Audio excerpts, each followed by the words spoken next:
Yo, what's going on, guys? Welcome back to the channel. Now, I know I haven't really done any boxing, uh, any of my thoughts on boxing or anything like that. And, honestly, I'm a boxing fan, but judging in boxing, it can be weird. Especially if, like, for instance, like Canelo, when he fought Triple G for the first time, that first fight, Triple G won that fight, fair and square. Won that fight. I love Canelo, but Triple G still won that first fight. So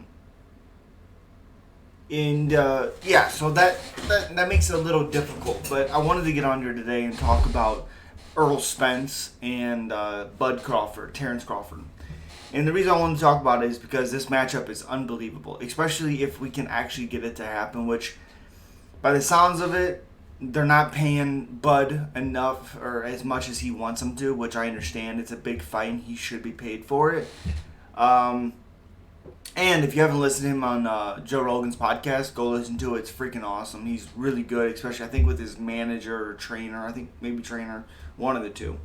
Either way, so with Errol Spence, with this fight with Bud Crawford, Terence Crawford really likes to download the data. Unless he feels like he can go in there and he can just do it, like just put the pace on, put the pressure, beat him up. Kind of what he did to Benavidez. Just went in there and beat him up. So with Errol Spence, Terence Crawford, again, he downloads the data, so it takes him a little bit to put it together, but once he puts it together, he's on that. With Errol Spence Jr., he hits like a Mack truck. Now, he does get hit, and he has been down in fights before.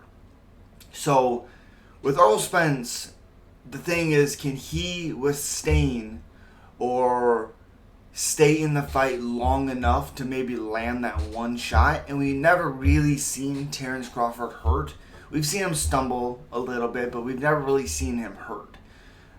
So with Terence Crawford, the thing with him is, how soon does he get going? Does he go right at Errol Spence? Or does he lay back and let Errol Spence come to him? Play that firefight. Like I said, Errol Spence is really, really good at countering, and he's really, really good, of course, with his power. He's pretty fast, too, obviously. And again, he hits so hard. Nasty uppercuts, big straights, big hooks.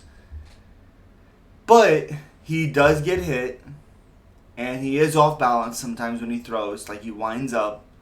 And Errol Spence does get emotional in there. Terence Crawford really doesn't. He keeps it professional.